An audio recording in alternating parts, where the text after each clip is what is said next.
Yoga este o practică foarte complexă care ne ajută inclusiv la sănătatea articulațiilor. Lucrăm cu corpul nostru, încălzim prin mișcări repetitive și de rotație fiecare articulație în parte, ceea ce ajută la susținerea și încălzirea articulațiilor, dar și la stimularea producerii de lichid sinovial, astfel încât să prevenim accidentările. Iar prin toate aceste mișcări, noi detensionăm corpul, corectăm postura, astfel încât acea presiune să nu mai fie pusă pe articulație, ci din contră să fie luată de acolo și să întărim musculatura care preia din tensiuni. E o practică foarte complexă, așa cum spuneam, și ne ajută să detensionăm atât corpul cât și mintea și să căpătăm o stare de echilibru și armonie interioară. Pentru articulațiile rigide sau dureroase avem și câteva posturi din practica yoga ce ne ajută să întindem și să detensionăm. Una dintre ele ar fi, de exemplu, postura copilului. E o postură ce ne ajută să întindem foarte bine zona spatelui și să detensionăm.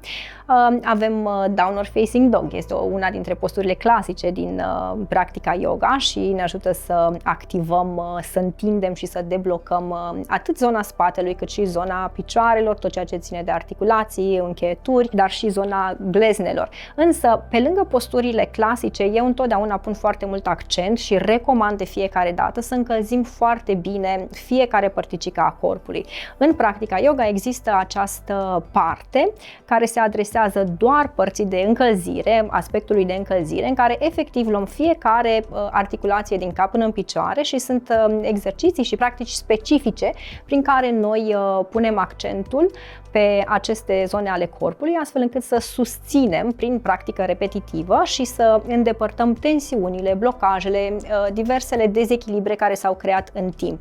Chiar și în cazul unui corp care nu este foarte activ din punct de vedere fizic sau, iată, de-a lungul timpului eu am lucrat cu persoane care au avut fel și fel de probleme de sănătate, există întotdeauna chestii pe care le putem face mici, dar cu pași mărunți, astfel încât să ajungem acolo unde ne dorim, și anume articulații sănătoase și o stare de bine. Pentru a vedea rezultate în sănătatea articulațiilor și nu numai, pentru a căpăta o stare de armonie generală, pentru că nu ne referim doar asupra unui punct al corpului, ci trebuie să privim holistic, ne adresăm întregului corp, eu recomand un minim de 3-4 sesiuni pe săptămână. În acest fel reușim să detensionăm corpul, să deblocăm diversele dezechilibre existente în corp, create de-a lungul timpului, prin postura greșită, alimentație necorespunzătoare, prin, nu știu, sedentarism sau chiar și antrenamentele greșite pe care le-am făcut fără să fim prezenți în corp.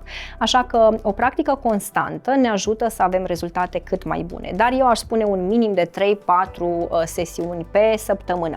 Și când spun 3-4 sesiuni, eu nu mă refer neapărat la o clasă complexă, chiar și câteva mici ajustări pe care le putem face asupra coloanei, câteva mișcări de rotație la nivelul articulațiilor, da? Deci mici practici de încălzire la nivelul articulațiilor ne ajută foarte mult să detensionăm zona și să nu mai simțim acele puncte dureroase care ne fac probleme. Practica yoga implică disciplină și cu cât ne disciplinăm mai mult, cu atât vom reuși să dezvoltăm o relație cu corpul nostru, să înțelegem care sunt mesajele acestuia, pentru că inteligența corpului nostru este una inimaginabilă. Întotdeauna ne va transmite ce trebuie să facem. Și acum, de fiecare dată, va trebui să ne și ascultăm, pentru că poate suntem într-un anumit moment al lunii, poate, nu știu, am muncit prea mult și nu simțim să lucrăm cu noi, dar o scurtă întindere, nu știu, câteva mișcări de rotație, cu siguranță ne vor ajuta să ameliorăm durerile și să căpătăm o stare de bine.